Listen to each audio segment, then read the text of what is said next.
हैदराबाद निजाम का शहर और मोतियों के शहर के नाम से मशहूर है। हैदराबाद रियासत में आज का मराठावाड़ा, कर्नाटक के कई इलाके और पूरा तेलंगाना शामिल था। इसमें 28% मराठी, 22% कन्नड़ और 50% लोग तेलुगु भाषी थे। इनमें तकरीबन 21 लाख लोग उर्दू बोलने वाले थे। राज्य की कुल आबादी में 85% हिंदू, 12% मुसलमान और बाकी ईसाई, जैन, अन्य धर्म के लोग थे। हैदराबाद रियासत की अपनी सेना, एयरलाइंस, दूरसंचार प्रणाली, रेलवे नेटवर्क, डाक, मुद्रा और रेडियो प्रशासन सेवा थी। कैसे हुआ भारत में हैदराबाद का विलय, आपको तय करना है। यह मुक्ति थी या एकीकरण, हम आपको बताएंगे। हैदराबाद का विलय और ऑपरेशन पोलो क्या था। नमस्कार दोस्तों, चैनल में आपका हार्दिक स्वागत है। वीडियो अच्छा लगे तो लाइक का बटन दबाना ना भूलें और अपने दोस्तों को वीडियो शेयर भी करें।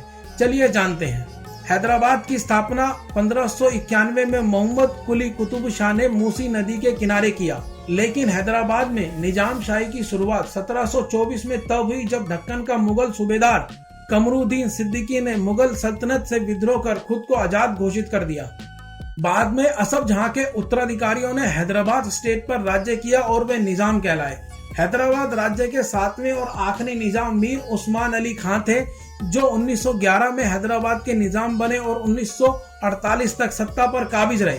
हैदराबाद के नामकरण को लेकर एक कहानी खूब प्रचलित है। कहा जाता है कि मोहम्मद कुली कुतुब शाह ने पहले इसका नाम अपनी पत्नी भाग्यमती के नाम पर भाग्यनगर रखा था। बाद में भाग्यमती को हैदर महल की उपाधि दी गई और इसी के साथ भाग्यनगर बन गया हैदराबाद। आजादी के वक्त हैदराबाद का निजाम मीर उस्मान अली खान दुनिया का सबसे अमीर व्यक्ति माना जाता था। तब निजाम की सालाना आय करीब $25 मिलियन थी।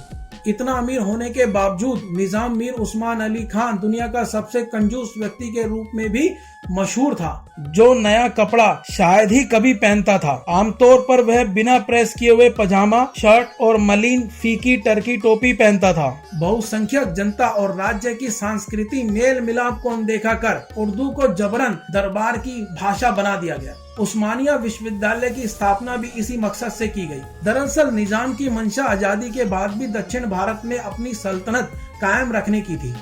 कैसे बना हैदराबाद भारत का हिस्सा। जिस समय ब्रिटिश भारत छोड़ रहे थे, उस समय यहाँ के 562 रजवाड़ों में से केवल 3 को छोड़कर सभी ने भारत में विलय का फैसला किया। ये 3 रजवाड़े थे कश्मीर, जूनागढ़ और हैदराबाद। हमें प्रोत्साहित करने के लिए वीडियो को लाइक करते रहें। अंग्रेजों के दिनों में भी हैदराबाद आबादी और कुल राष्ट्रीय उत्पाद की दृष्टि से भारत का सबसे बड़ा राजघराना था। उसका क्षेत्रफल इंग्लैंड और स्कॉटलैंड के कुल क्षेत्रफल से भी अधिक था। हैदराबाद की आबादी में 85% लोग हिंदू थे, जबकि अल्पसंख्यक होते हुए भी मुसलमान प्रशासन और सेना में महत्वपूर्ण पदों पर बने हुए थे।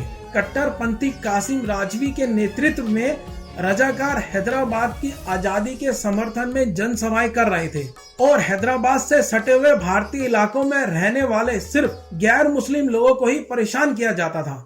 निजाम हैदराबाद को भारत में मिलाने के सख्त खिलाफ थे, इसलिए उन्होंने जिन्ना को संदेश भेजकर यह जानने की कोशिश की क्या भारत के खिलाफ लड़ाई में हैदराबाद का समर्थन करेंगे। तो जिन्ना ने इसका जवाब देते हुए कहा था कि मुट्ठी भर अभिजातीय वर्ग के लोगों के लिए पाकिस्तान के अस्तित्व को खतरे में नहीं डालेंगे। भारत के आखिरी वायसराय माउंटबेटन का मानना था मसले का शांतिपूर्ण समाधान होना चाहिए। नेहरू माउंटबेटन की सलाह को गंभीरता से लेने के पक्ष में थे। इस पूरे मसले का हल शांतिपूर्ण ढंग से किया जाना चाहिए। लेकिन सरदार वल्लभ भाई पटेल का मानना था कि हैदराबाद भारत के पेट में कैंसर के समान है। पटेल को इस बात का अंदाजा था कि हैदराबाद पूरी तरह से पाकिस्तान के कहने में था। यहाँ तक कि पाकिस्तान पुर्तगाल के साथ हैदराबाद का समझौता कराने की फिराक में था, जिसके तहत हैदराबाद गोवा में बंदरगाह बनवाएगा ताकि जरूरत पड़ने पर इसका इस्तेमाल किया जा सके। निजाम के सेना अध्यक्ष मेजर L.A. दरूस ने अपनी किताब में लिखा है कि निजाम ने उन्हें खुद हथियार खरीदने के लिए यूरोप भेजा था। लंदन में निजाम के एजेंट जनरल मीर नवाज जंग ने एक ऑस्ट्रेलियन हथियार विक्रेता सिडनी कॉटन को हैदराबाद को हथियारों की सप्लाई करने के लिए राजी कर लिया।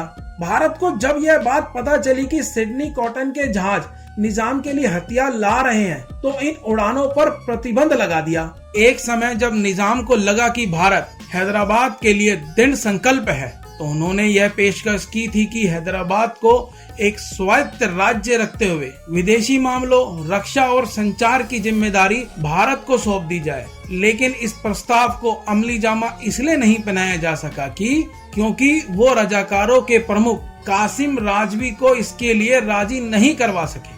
22 मई को जब उन्होंने ट्रेन में सफर कर रहे हिंदुओं पर गंगापुर स्टेशन पर हमला बोला तो पूरे भारत में सरकार की आलोचना होने लगी, क्योंकि सरकार उनके प्रति नरम रुख अपना रही थी। इसके बाद सरकार पटेल ने हैदराबाद के खिलाफ सैनिक कार्रवाई को अंतिम रूप दिया।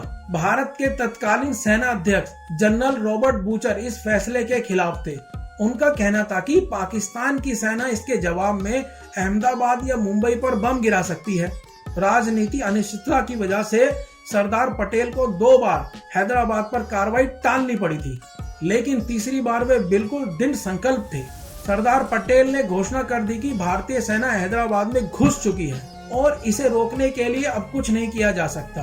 और उन्होंने इसकी घोषणा तब की जब 13 सितंबर 1948 की सुबह 4 बजे भारतीय सेना के मेजर जनरल JS चौधरी के नेतृत्व में हैदराबाद अभियान शुरू कर चुकी थी। महज 5 दिनों के अंदर 17 सितंबर 1948 की शाम 5 बजे निजाम उस्मान अली ने रेडियो पर संघर्ष विराम और रजाकारों पर प्रतिबंध लगाने की घोषणा कर दी। नेहरू चिंतित थे कि पाकिस्तान जवाबी कार्रवाई कर सकता है। पाकिस्तान के तत्कालीन प्रधानमंत्री लियाकत अली खान ने अपनी डिफेंस काउंसिल की बैठक बुलाई और उनसे पूछा कि क्या हैदराबाद में पाकिस्तान कोई एक्शन ले सकता है। तो बैठक में मौजूद ग्रुप कैप्टन अलवर्दी ने कहा नहीं। इसकी वजह उन्होंने हथियारों की कमी बताई। भारतीय सेना की इस कार्रवाई को ऑपरेशन पोलो का नाम दिया गया, क्योंकि उस समय हैदराबाद में विश्व में सबसे ज्यादा 17 पोलो के मैदान थे। 18 सितंबर की शाम 4 बजे हैदराबाद रियासत के सेना प्रमुख मेजर जनरल एल इद्रूस ने अपनी सेना के साथ भारतीय मेजर जनरल JS चौधरी के सामने आत्मसमर्पण कर दिया। 5 दिनों तक चली इस कार्रवाई में 1373 रजाकार मारे गए। भारतीय सेना ने अपने 66 जवान खोए, जबकि 97 जवान घायल हुए। भारतीय सेना की कार्रवाई शुरू होने से 2 दिन पहले 11 सितंबर को पाकिस्तान के संस्थापक मोहम्मद अली जिन्ना का निधन हो गया।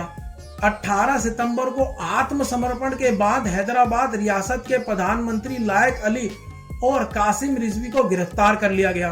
24 नवंबर 1949 को निजाम ने घोषणा की भारत का संविधान ही हैदराबाद का संविधान होगा और 26 जनवरी 1950 को हैदराबाद राज्य नियमित तौर पर भारत का हिस्सा बन गया।